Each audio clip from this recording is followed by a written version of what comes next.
Welcome to A Photographer's Life, the channel that takes you behind the curtain and into the world of professional architectural photography.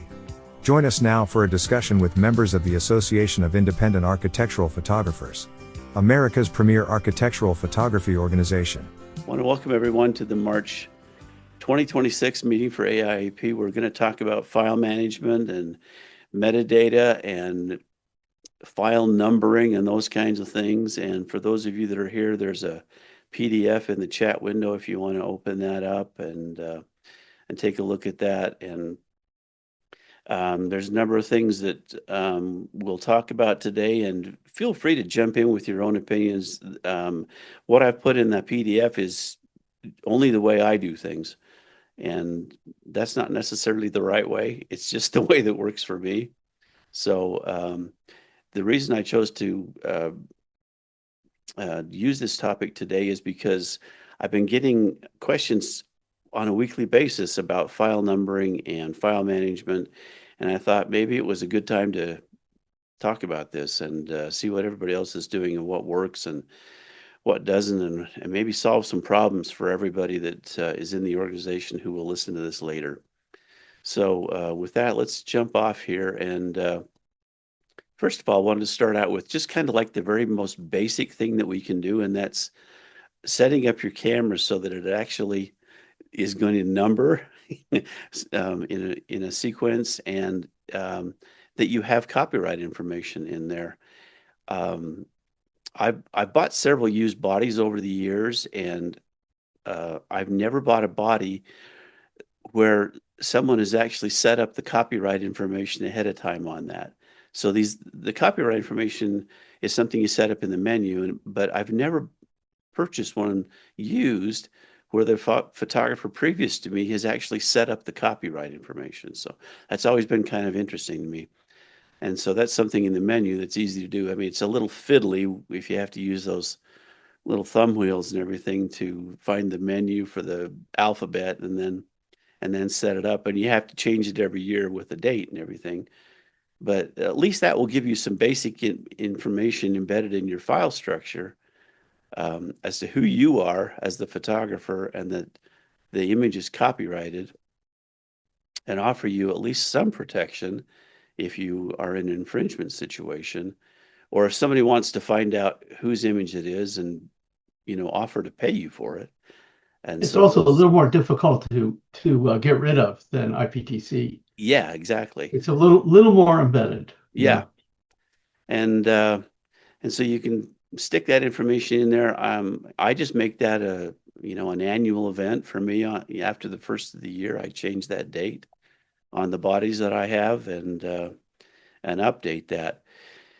One of the other things that you have in there is the option as to how you allow that body to number the files.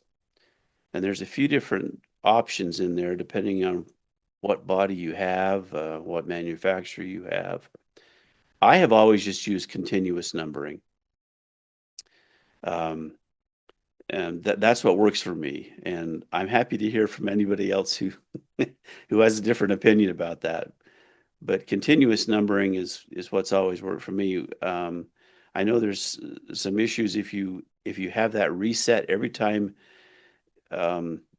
you start a new job or turn your camera on and off, and it resets numbering, you get just massive duplication of numbers. And if you're going to submit for registration with the Copyright Office and things like that, that's going to cause you just massive headaches. So I'd probably stay away from that. But anybody got some thoughts about numbering techniques as far as what your camera does as far as creating numbers? Continuous. Continuous? Okay. Yeah. All right. Why do those things always run out at 10,000? They always reset. Why can't it be a longer number?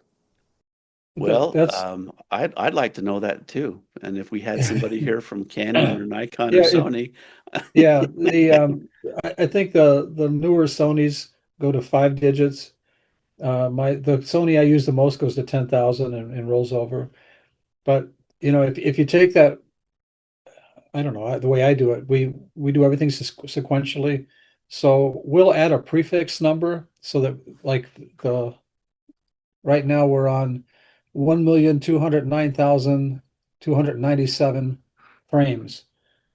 That's how many images we've shot in the last since we went digital.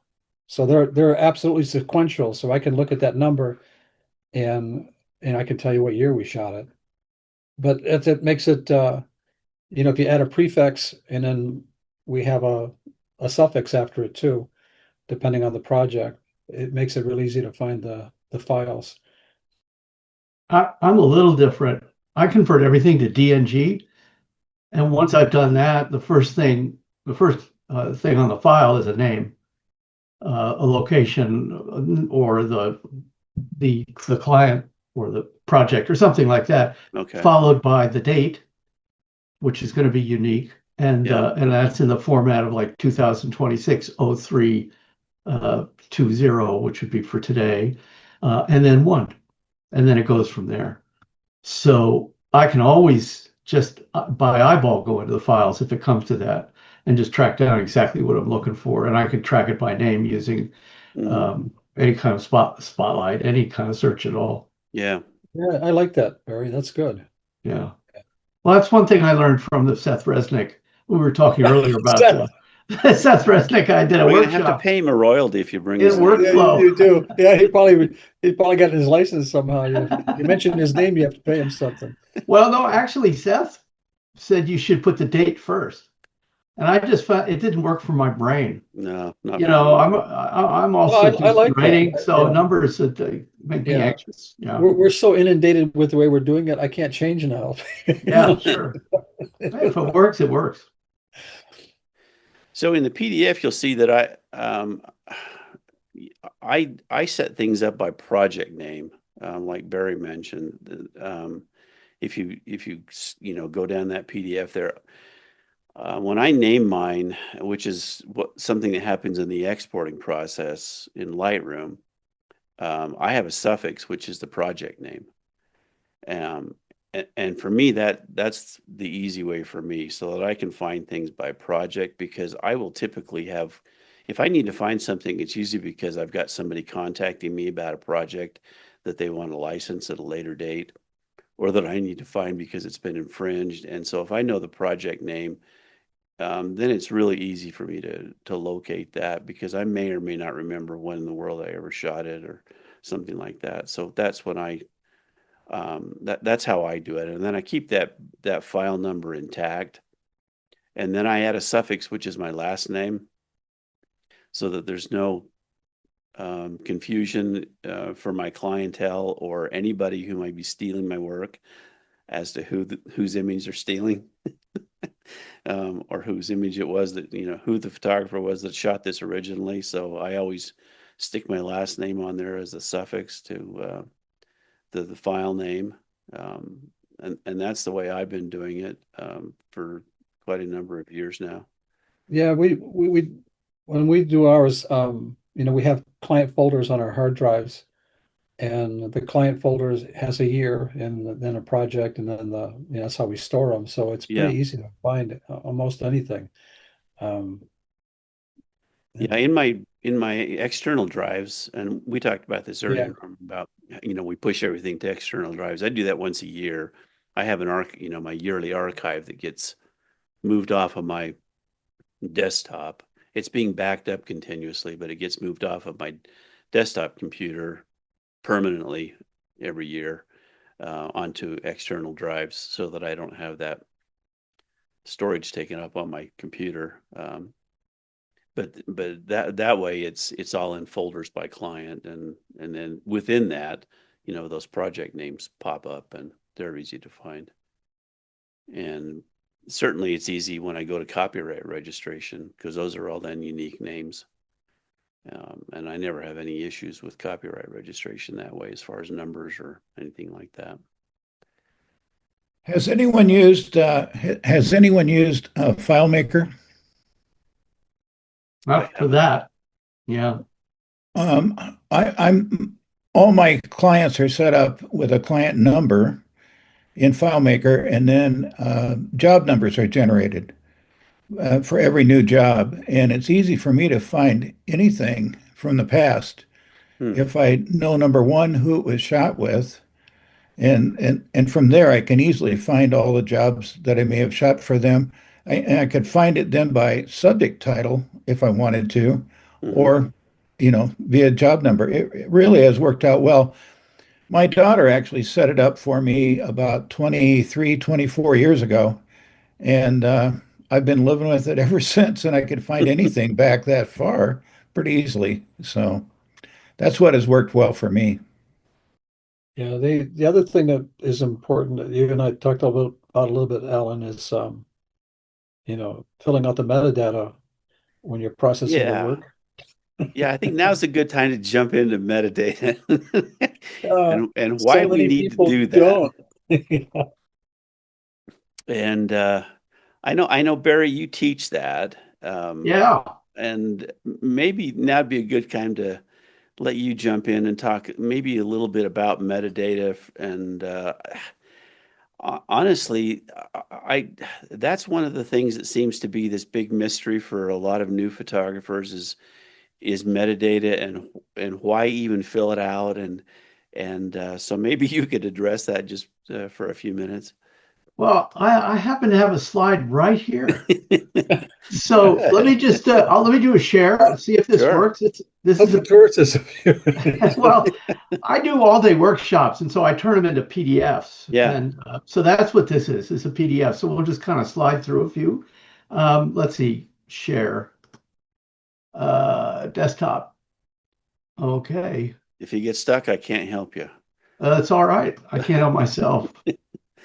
For me, anyway, I set up a preset every year in Lightroom. So I have, a 2026 preset right now where I fill out all the fields that I need to in metadata fields in Lightroom as a preset, with the exception of when I import a job, the only thing I need to fill out, if I click and open that preset, select the entire job in Lightroom, the only thing I need to fill out is the title and description for that job. Everything else then populates if I sync the metadata preset to all the images in that project. Yeah, we do a similar thing Yeah, in it saves an Photoshop. enormous amount of time, Yeah. and that Oh way I my. make sure I've Yeah. got everything filled out. Yeah. You just change the year for copyright. There's roughly two kinds of metadata, and we were talking about this earlier. There's the metadata that's in the camera. That's the ISO and the speed and the Right. aperture and all that. But there's also the metadata you can put in that's pretty basic, like who are you? You can put in, I put in a phone number and an email address and my name and a copyright notice. Yeah. So that's it. One of the reasons to use the metadata is for some clients down here at the bottom of the slide, they require this information, and we'll show you in a minute how that works. Um, so yeah, this is what we were talking about. And then the bottom of the slide indicates all metadata can be stripped. So any photos you put up on social media, they strip out all the metadata. Yeah. We could spend a whole hour talking about why they do that, but there's not a good reason. Let's just No. leave it at that. It's a And it's control not issue. legal either. What's that? It's not legal either. I think you agreed to well, that no, when it you, is. It is Yeah. because you sign a contract when Yeah, you agree to it. Yeah. you agree to it. Yeah. So anyway, yeah, we're not going to go there because it's a deep and very depressing hole. Yeah. So these are a bunch. And by the way, I can make a copy of all this and put it in the chat. People can have it. These That'd are be metadata great. resources of one kind or another. I will say that right in the middle is the Dam book by Peter Mhm. Crow. Everything you'd ever want to know Excellent. about. Yeah. He is the best. He is just the best. The Lightroom Queen guides, they're wonderful too for those of us that love Lightroom. And Michael Clark is an adventure and sports photographer. Mm. His stuff is great. Is just great. So this is a basic IPTC metadata. IPTC is an organization that kind of tries to coordinate all these kinds of things. This is basic for virtually any kind of professional photo software will have this. Photoshop or all of them will have a version of this. So you can set this up as a preset. And so you were just talking about this, Alan, when I ingest photos into um, the computer right away before I've even converted them to DNGs, this information is embedded in the Hmm. file. And then I make sure it's still embedded when I export as a DNG, because that's really what I work with. So I filled out more here than I normally would just to show that you can, but um, the basics it would be this IPTC creator right here. Hmm. That's the basic stuff. Yeah. So that has your address, how to get a hold of you. I put multiple email addresses. Hmm. I used to have more than one phone number. I'd put those in there, multiple websites. So you don't want to give anybody a chance to not say we couldn't find you. Yeah. And I think you mentioned this too, Alan, that I had a client an architecture client, they completely changed their marketing people and they wanted to use some of my photos, wanted to license some photos. Hmm. So the new people just went into the file and found my information because they'd lost the Exactly. Yeah. contracts and everything. So they were able to get a hold of me. Yeah, and anybody that's savvy, in an ad agency or a legitimate image user, they know how to do this, and they Oh can find you yeah. pretty easily. Yeah. It's particularly, and for editorial, Yes. it's Yeah. really critical. In editorial, here, let me go to the next one. So editorial, you can put even more information in here, including, by the way, Right. notice video. Well, and Um, you also you can put information about releases and things like that in oh here, yeah. which is sometimes that's really important. I know um, I had the New York Times got in touch with me about a project just recently that I had done years ago, but because of the metadata, they were able to track me down pretty quickly, Yeah. and Well, that was really useful. it's really nice. I also want to point out here on the very lower right, this here, Yeah. keywords. Keywords are great for everybody, but particularly for me. When was that volcano in Los Angeles? Been watching too many movies. Uh, but yeah, it is for everybody. It kind of keeps it all kind of honest. And also, if you ever are in a situation where there's a dispute and you know the metadata was originally in the file and they stripped it out, you Yeah. could prove the metadata was in the file because you have the original. Hmm. This is not something I've really run into, but as a paranoid person, I find it makes me feel better. Also, like you were saying, you can put in there were model releases and so forth. When I was even more Right. paranoid than I am now, I used to put entire contracts into this. So Yeah. you can really jam a lot of information in fairly One of the easy. reasons Barry's files don't load so quickly. Yeah, maybe that's why I stopped doing it. No, I've used this for property releases in situations that it was important to do that. And Oh yeah. if you do have a dispute, the fact that they have stripped that metadata out becomes an aggravating circumstance in court. So Yeah. that's another point, makes it important. So one of the nice things about Lightroom, and you can certainly do this other ways, and you can even do it without using any photo software at all, is when you ingest, you get to do this. You can make two copies at once. So you automatically have two copies and they're checksummed, so they're accurate. Um, you can rename the files. That's what I do. You can add a develop preset, which can save you a lot of time if you're in a hurry.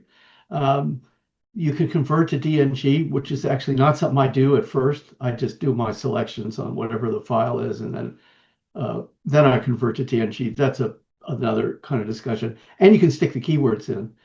And then when it comes time to export, it's kind of the reverse. You can do multiple ones at the same time in Lightroom, and that's just a time saver.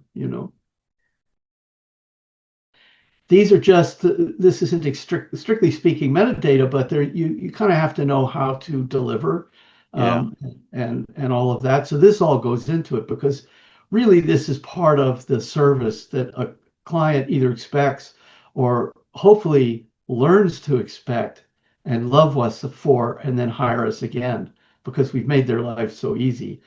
And I, for instance, always deliver in two formats: a full size JPEG 300 PPI ready for printing, and then one for the web. Um, and sRGB, because that's the only thing that works on the web. Yeah. So those kinds of things are important to know about delivery. We don't have to get into color spaces, but this is part of what goes into the metadata, is at least knowing that.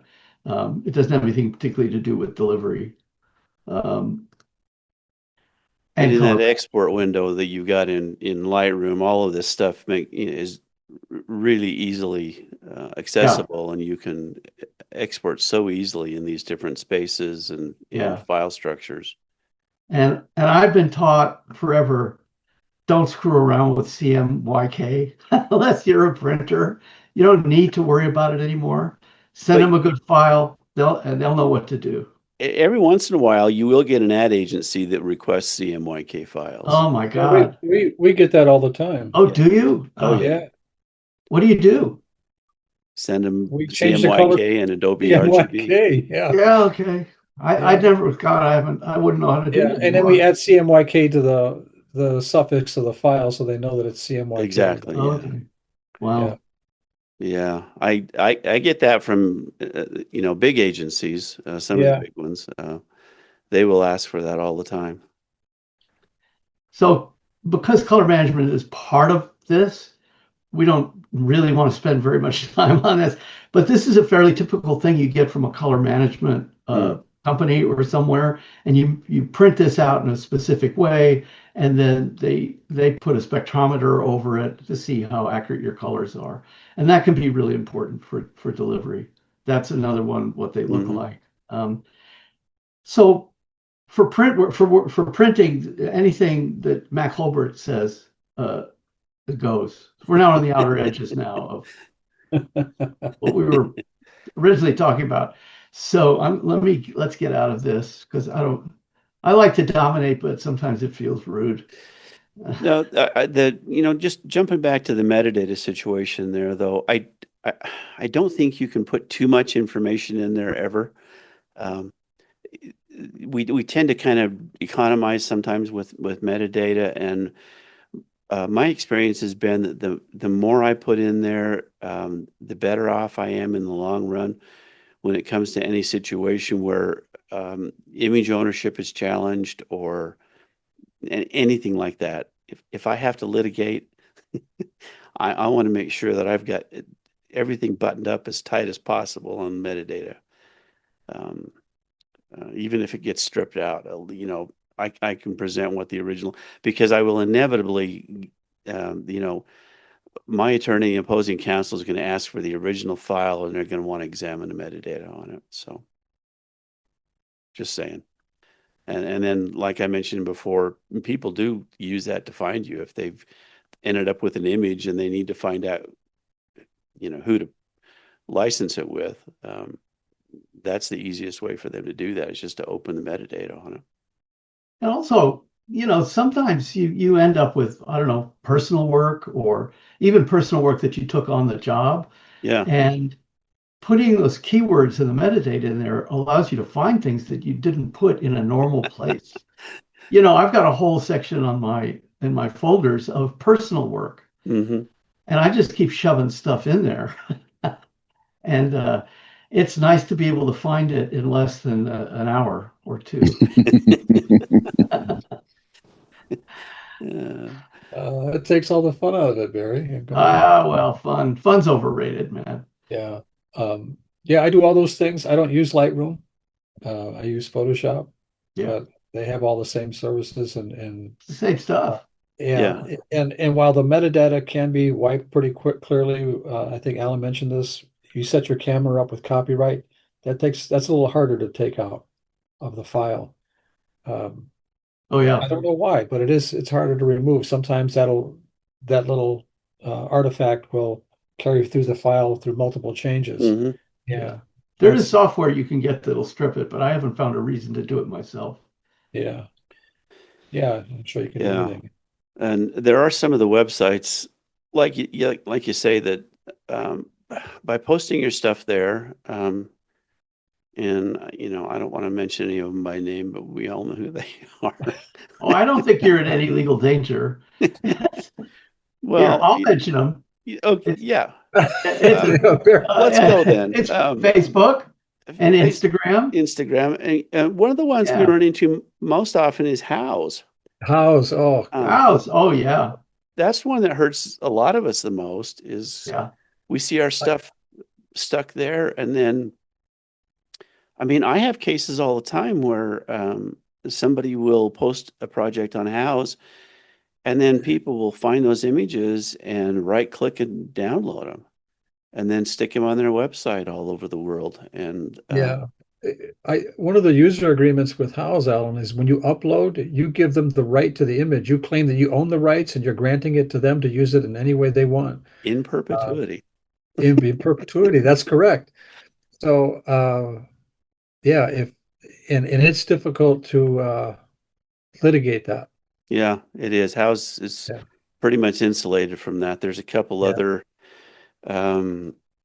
there's a few other websites that are not as well protected right now that there's some attorneys going after, and yeah, we'll talk about that probably offline.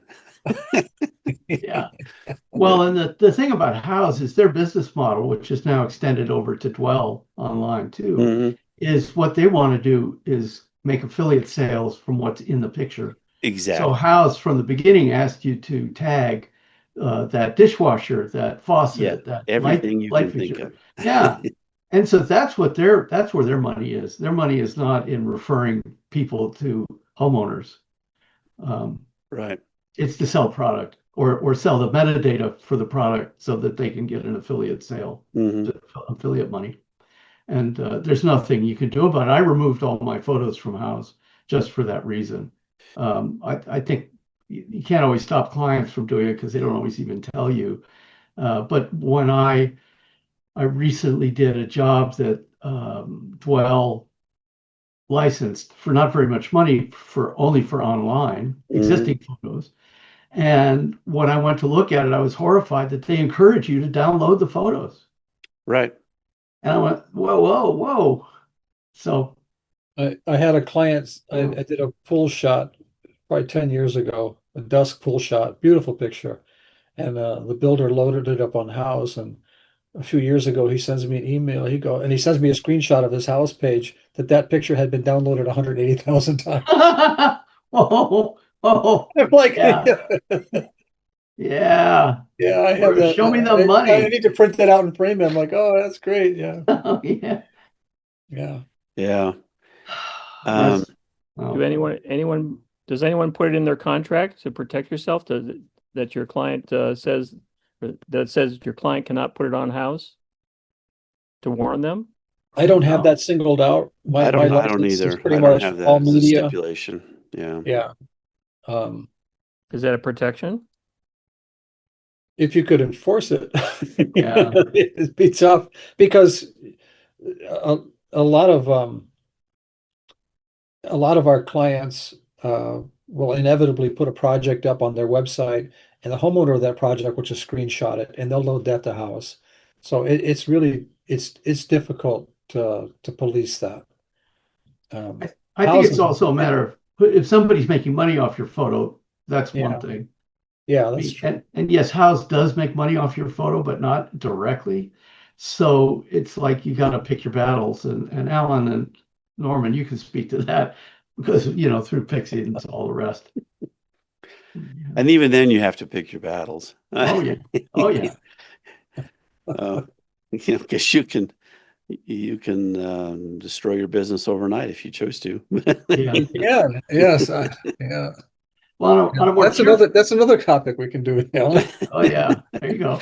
How to destroy your business overnight. Yeah. Or 2 weeks. You How could to take 2 retire weeks. like that. Yeah. So because I think there's going to be people listening to this that are emerging photographers. I just want to say something a very basic bit of organization is folder structure. Okay. And the nice thing about Lightroom, even for those people that don't like Lightroom, is it completely can correspond to your actual folder structure. So right. It's a duplicate. And, my folder structure is really so simple. It's I got one that's architecture. Underneath that is landscape architecture, commercial, institutional, all those kinds of things. And inside of that, that's where those jobs live.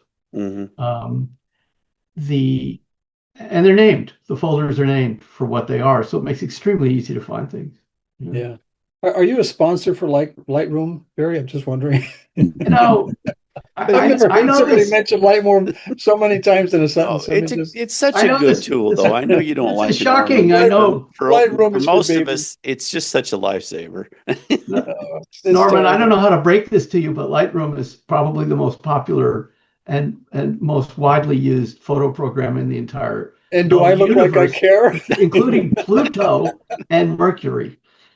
Yeah, No, it probably is. Yeah, we don't use it. I don't Yeah, even think I have it in my. I don't know how I do business without it, honestly. It's it's just been a so lifesaver for me. Photoshop I can't function without, but Lightroom I um, don't.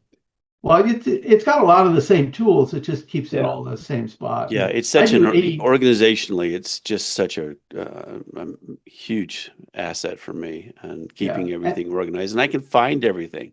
I can go back years and years in Lightroom and find stuff. yeah. Um, I do 80% of my processing, even for architecture, and Sorry sometimes about picking Yeah. on me. yeah, Uh, it's fast. you Yeah. use Lightroom? You use Lightroom? Really? Wow. there's so much that I We have do a in Lightroom spy. now. It's like You have a spy in your office, Norman. E.T. Brute. I mean, come on, really? You use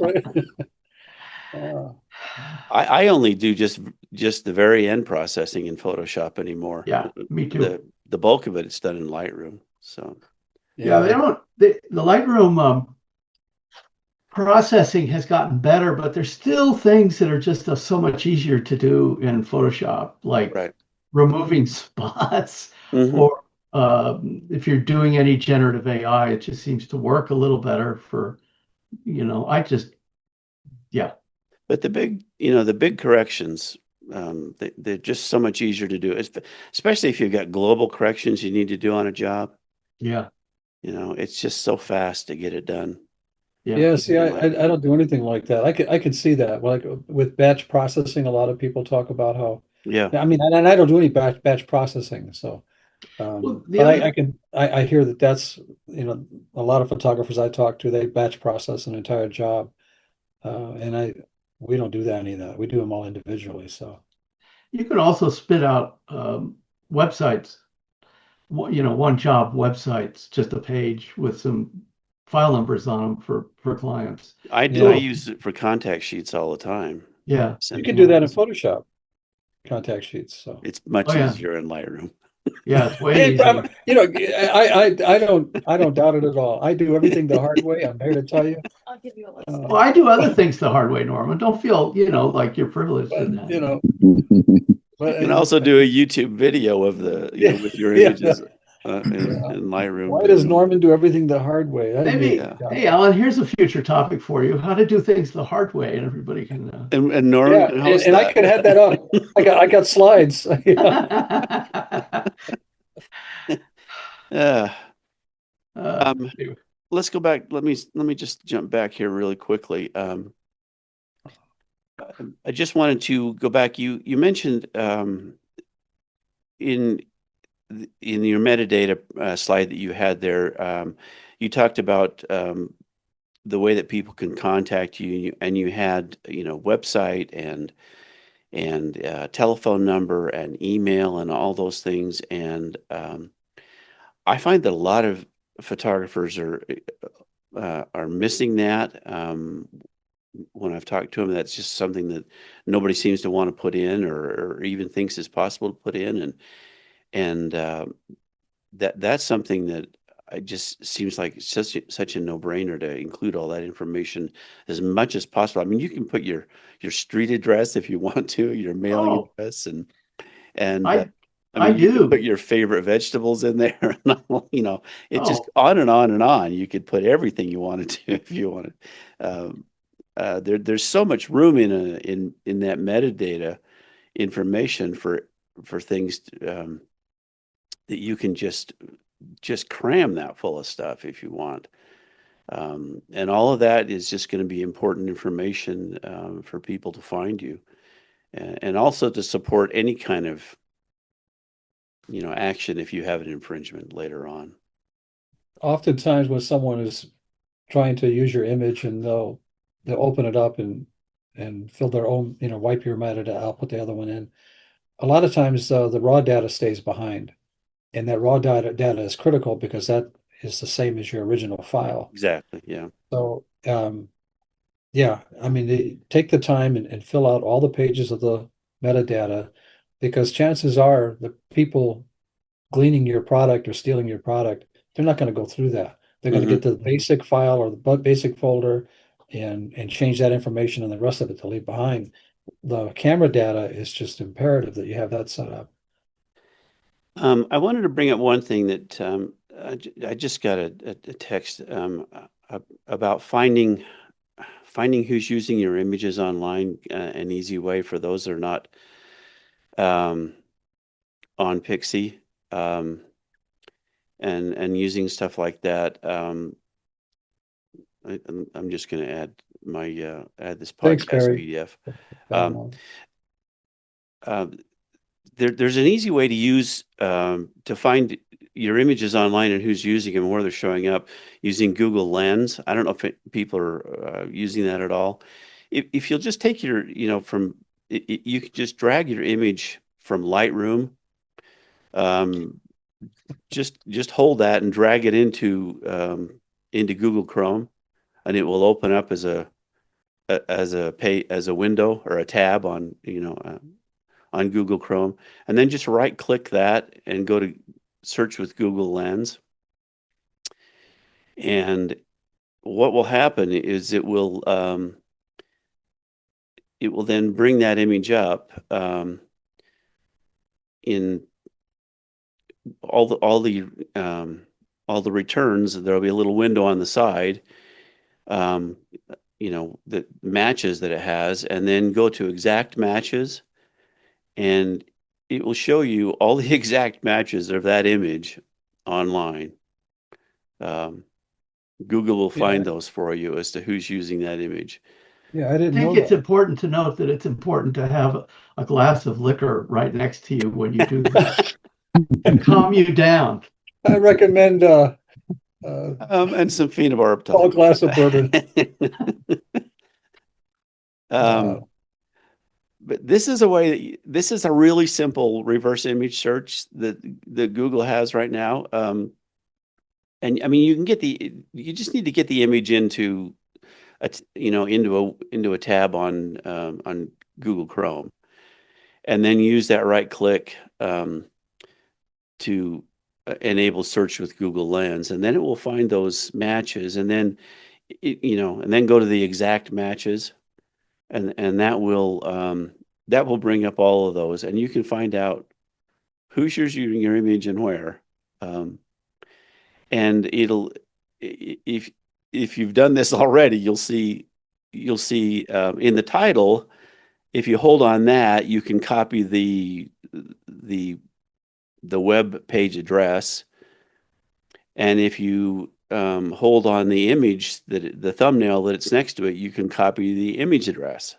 So Alan, could you do that again? I just pulled an image into Google Chrome. Yeah. I got a tab. Now, how do I do that? Now right click on that image and hold it down, and it should bring up a little window that says search with Google Lens. My goodness. And it should bring up a window on the right. Oh. And then it should have Lowe's is using my image. Home Depot. Oh my. Surprise. Oh wow. And there'll be a tab that says all, one that says exact matches, one that says visual matches. If you really want to find the infringements that are going to stick, you're going to have to look at exact matches. All right, everybody needs to do that. So everybody. Now I've been doing this independent of Pixie. And I don't care if Pixie knows that or not, but and then I had no idea. But I found out that the fact that I've been litigating image infringements for several years now. There's a core group of images that seem to be the popular infringements. And so every few months or every few weeks, I will go through and just kind of see who's using these images now, and then send demand letters. And that's an easy way to do it. And it doesn't, I just send an invoice by searching on Google Lens, and it brings up, and I can, then I send, that allows me to send them an evidence page, showing, and you want to screenshot everything that you do there, so you at least have an evidence page if you do need to get legal with people. So you've got the image address, and the website address, the page address, and the image address as to where that's being used. Because if you do need to turn that over to an attorney, they're going to need to have that evidence as well. But this is a really easy one. So I still never was not able to find the PDF that you mentioned. Could you slide it back into the chat? And I uploaded the few slides that I had. Yeah, oh, great. Thank you. Just put that in there. Yeah. Yeah, that's great. Thank you.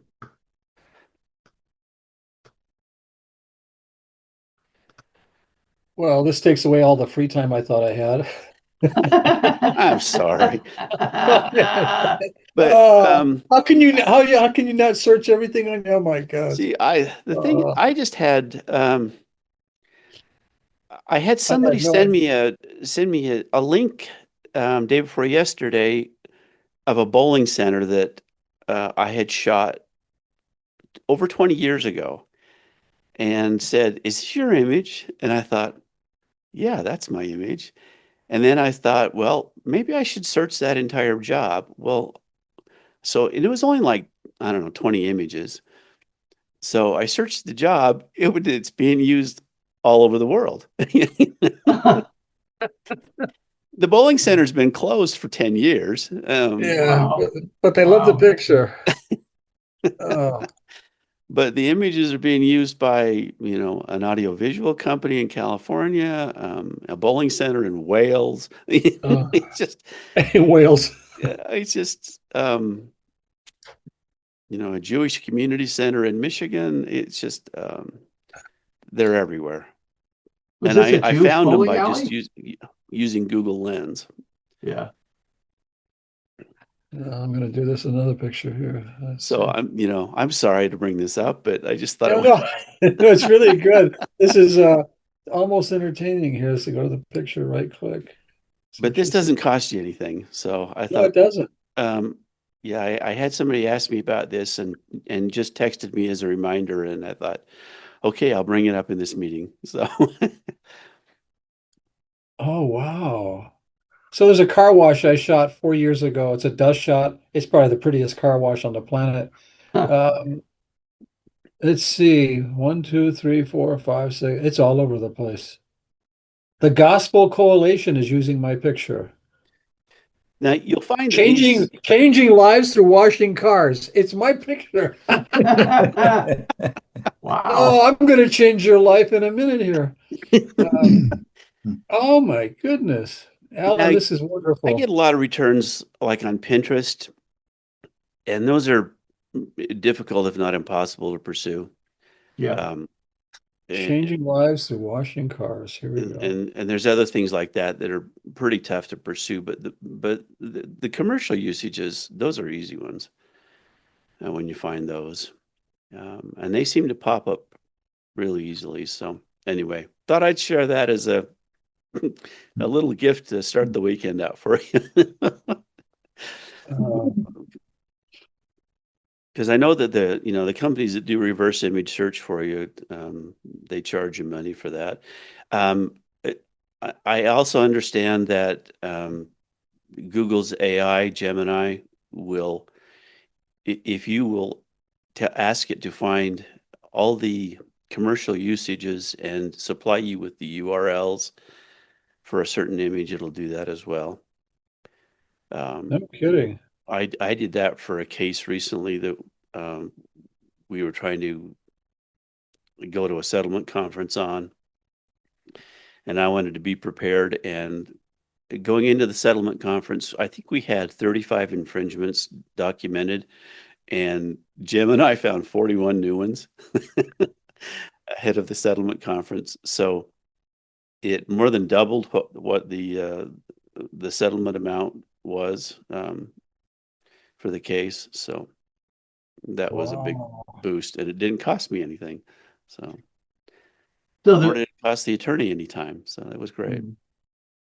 That's impressive. So my guess, not that it necessarily would make a difference in your particular situation right now, is if you throw an image into Google, they're going to use it to train their AI. I suspect. Yeah. Yeah. And I mean, it doesn't mean they're going to duplicate it or license it. It just goes into the pile, but they've already done it anyway. So thanks. You guys are cheering me up. Yeah. Well, hey, this is something you have no control over anyway. I mean, all the images are being scanned. All the words are being scanned. It's all content that's there anyway. Yeah.